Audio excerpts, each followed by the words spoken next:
Welcome to Menu Monday. New recipes every Monday. Stuck in that cooking rut? I've been there. Come join me and try some new things. I have fun in the kitchen and I hope you enjoy the video. So let's get cooking!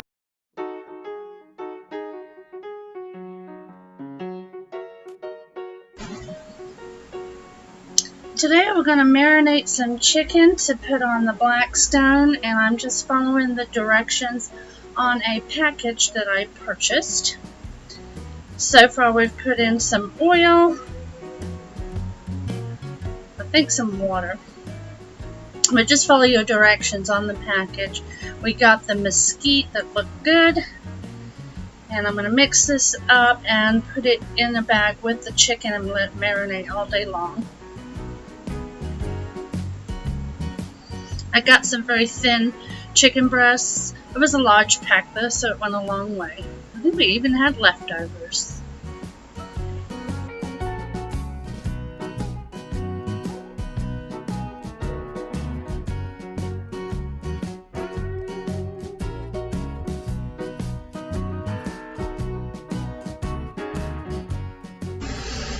And it does say to reserve a couple tablespoons to baste on the chicken while it's cooking on the grill, so that's why I left some in the pan there.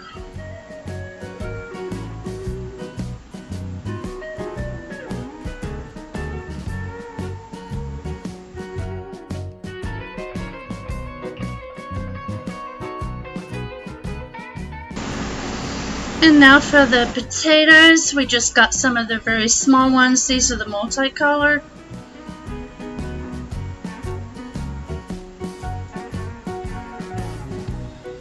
And this is my new cutting board.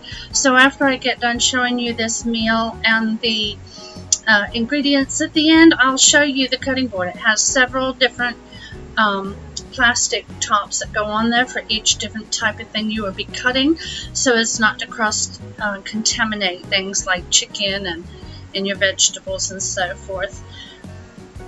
I'm putting olive oil, garlic powder, onion powder, salt, and pepper in here on the potatoes, and those also are going to be cooked on the Blackstone. Now for the corn, I put it in the Instant Pot for 5 minutes. And these were just 2 bags of frozen corn. I'm draining off the water and then putting in the other ingredients that it called for. They will be at the end of this clip. And also, as always, on the website rvlifeintheusa.com, and that's where you'll find the directions for these recipes also.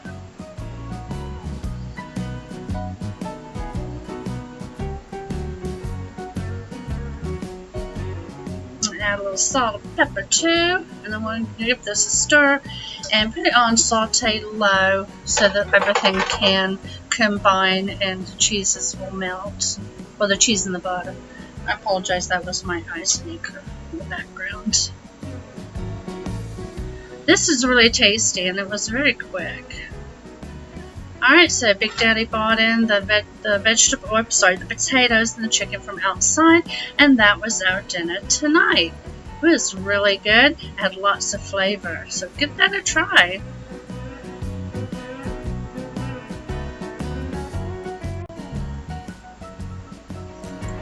So as promised, I'm going to show you the cutting board.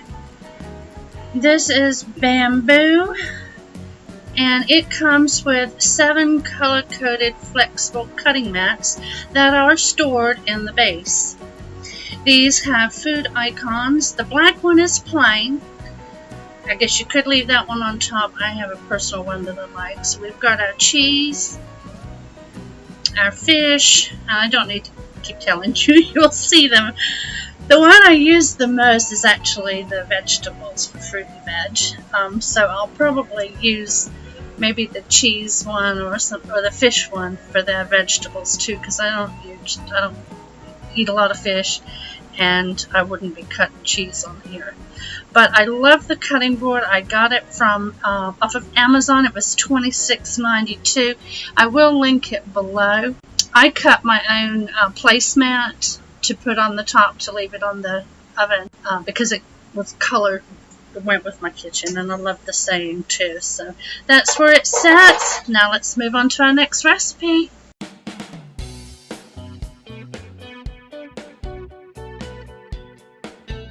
Today we're doing smash burgers on the Blackstone. So to get started, we're going to get our hamburger and our spices. Hamburger is a 1/4 pound per burger. So we had 1.5 pounds. That gave us 6 burgers. And you just roll the meat into a bowl. For the seasonings, it's going to be 1 teaspoon of each salt, pepper, garlic powder, onion powder, and adobo. I just put them in this little container and shook it up.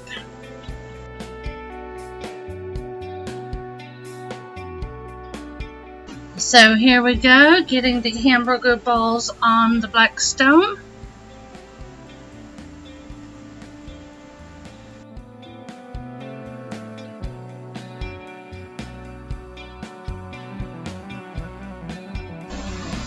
So now with the cast iron griddle press, Big Daddy's going to smash each burger and hold for approximately 10 seconds. You do this on each one, and then it's a simple process from there. You take and season each one with the mix that we made initially. You wait 1 minute until the juices, until the juices come up through the burger and grab the seasoning. And then you flip it, you add the cheese to the other side, wait for that to melt, and then you remove them from the grill. So Big Daddy's going to be working through this process now, and after the burgers are done, we are going to toast our buns.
Now the cheeses are going to go on. Big Daddy picked up 2 different kinds. I know one was American cheese, and I think the other one was either Swiss or provolone, but it was a great combination.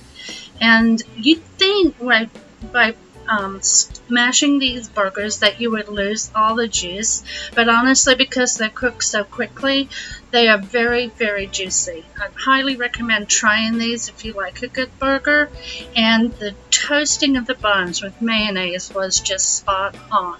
I can't say enough about these burgers. I mean, I've had a lot of different burgers in my life, but this one's definitely worth a try. And you could use any seasonings that you like too, but the seasonings that we used, they work fantastic together. Alright, let's get back to cooking here.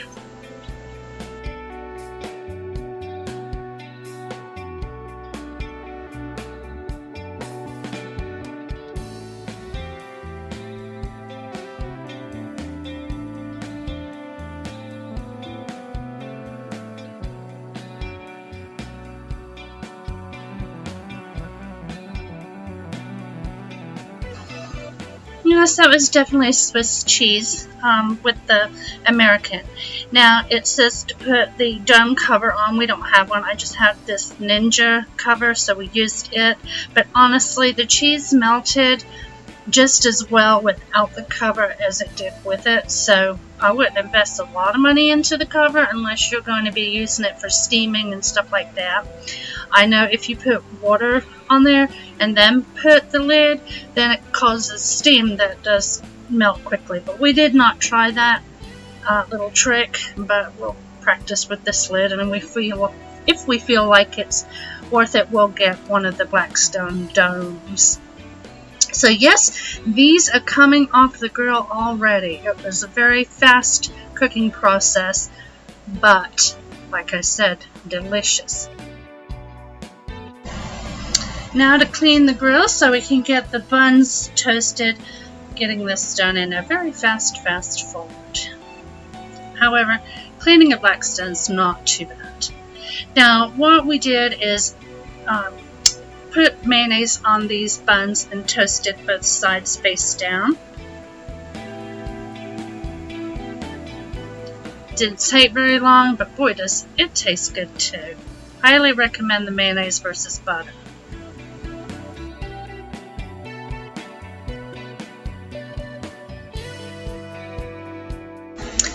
I was inside getting all the plates ready, and I pulled out some of the pickles that we made out of the cucumbers in our garden, and Big Daddy's going to show you his spread going on here. That's all our condiments, and then I will show you our finished plates. You can see how well it cooked all the way through, and Big Daddy grabbed his pickle. I forgot mine, went back later. And here are your ingredients. Definitely give this one a try. So today we're doing a simple spaghetti. I had planned on making lasagna, and I do that very simply because we don't like ricotta cheese. But apparently I didn't have lasagna in the pantry. So I resorted to spaghetti. I have found some linguine in the pantry, so I just sort of pulled stuff together. I had a couple pounds of hamburgers, so first of all we're going to get that cooking.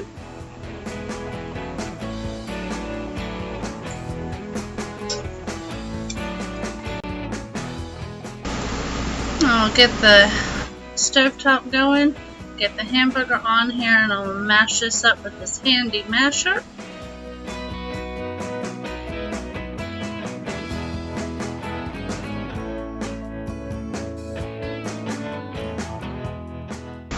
I'm going to add some Italian seasoning just to give this some spice. Now for the noodles, I'm going to use the Instant Pot. I've done some tests before as far as boiling noodles on the propane, the pressure cooker, and also an induction cooktop. And the pressure cooker seems to be the fastest. It took approximately 23 minutes. Y'all let me know down below how fast it is for your noodles to cook in any of the three above, either propane, induction, or Instant Pot. Would love to know what you come up with. Using a regular lid, I'm going to set this to boil or saute high so it will boil, just mixing up the hamburger again.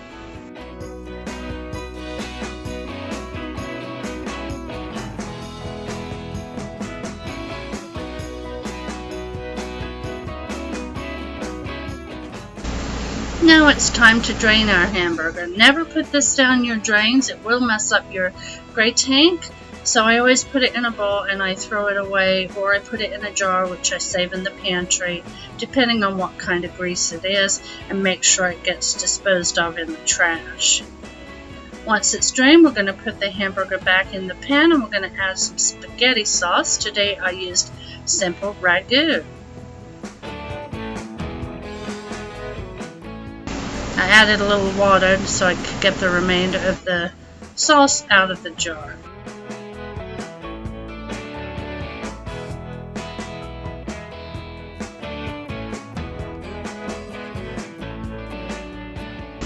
I'll mix this up real good, and then we'll get the lid on and let it cook on low.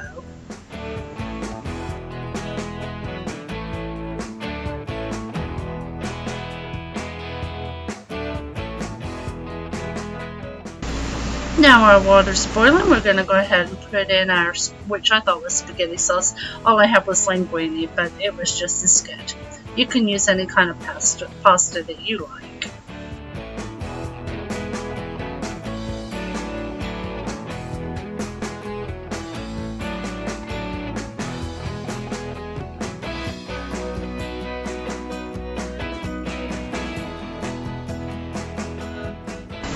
Now the pasta's done, we're going to get this out and get this drained.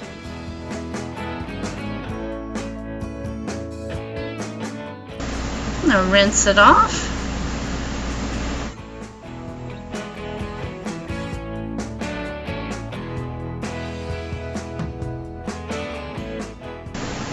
I'll put it back in the Instant Pot. And put the lid on until we're ready to eat. Now for the garlic bread, I had hamburger buns left over and I was really just emptying out the pantry before we went to the store. So I'm going to add some butter and then sprinkle it with garlic, salt, and just put it in the toaster oven. It's actually Emeril Lagasse Power Air Fryer 360, but I was using the toaster function to get this browned and crisped up.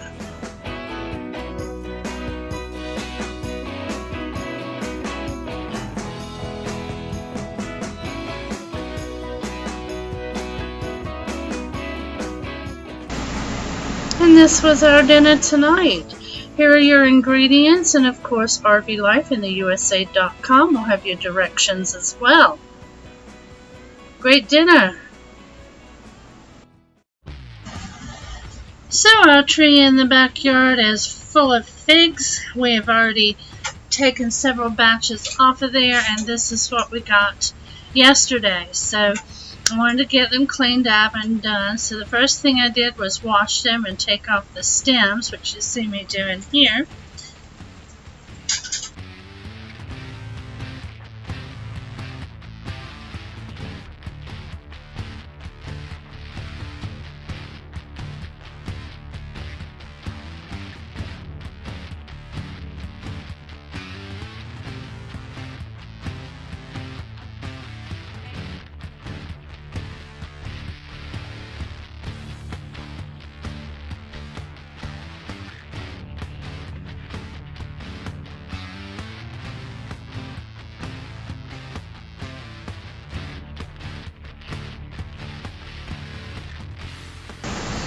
And now I'm going to get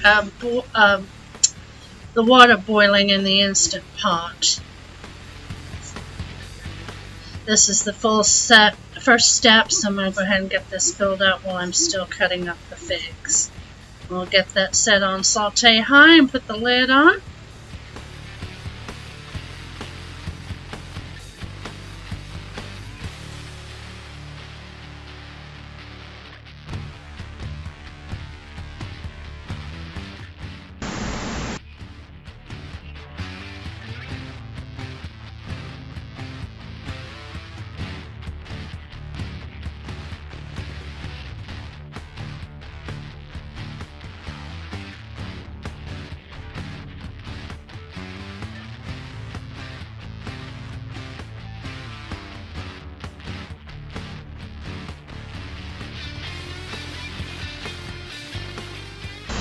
This is the first time I've ever canned figs. I don't know why they call it canning when you jars, but the first thing you do is boil the water and then you turn it off and put the figs in and let them set for 3 minutes in the hot water, and then you drain them. So that's what I'm doing right now.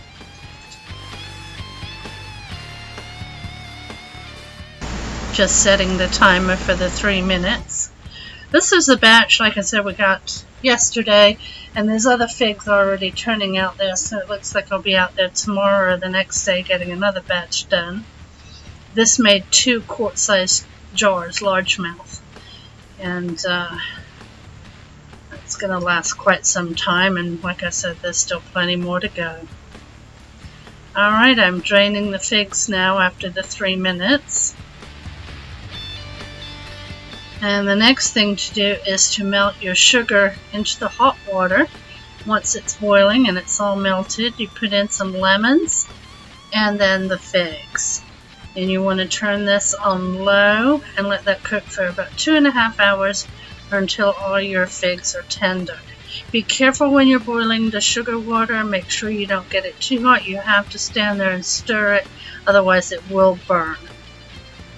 I didn't seem to have a problem as a first timer, so anyone can do it if I can. And here are my figs in the water. I just turned it down to low. I'm going to put the lid back on and just leave them there, like I said, for 2.5 hours.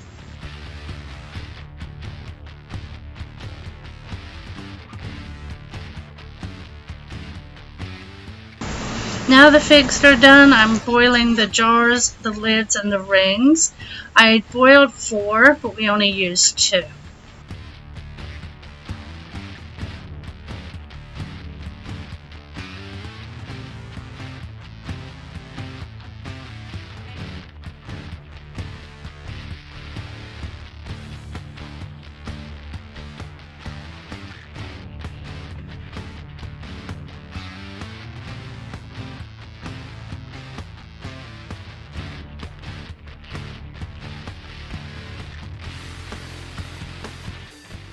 Alright, Big Daddy's going to fill the jars now with the figs, and after the figs are in there, then we'll put some of the sugar juice in there.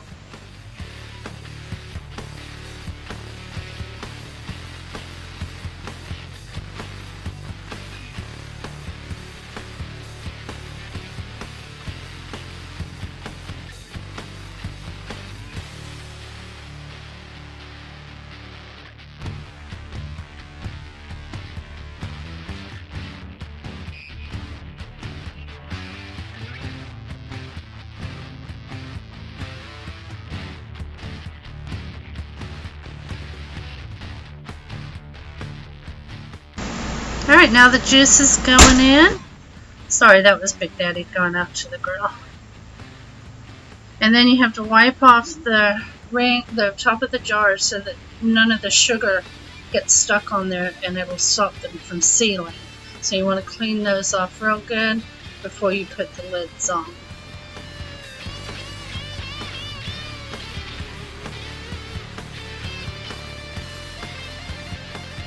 Alright, now what we're going to do is boil the water again. This is fresh, clean water. And I'll put the jars of fig in there for 10 minutes each. And then I take them out and put them on the cooling rack and wait for them to pop. Here comes the second one. And now we're all done. And here are your ingredients. I hope you enjoyed this week's menu, and if you're new to the channel, again, I welcome you. Please consider subscribing to the channel. I'd love to have you, and for those viewers that are coming back, welcome back. I hope you enjoyed it too.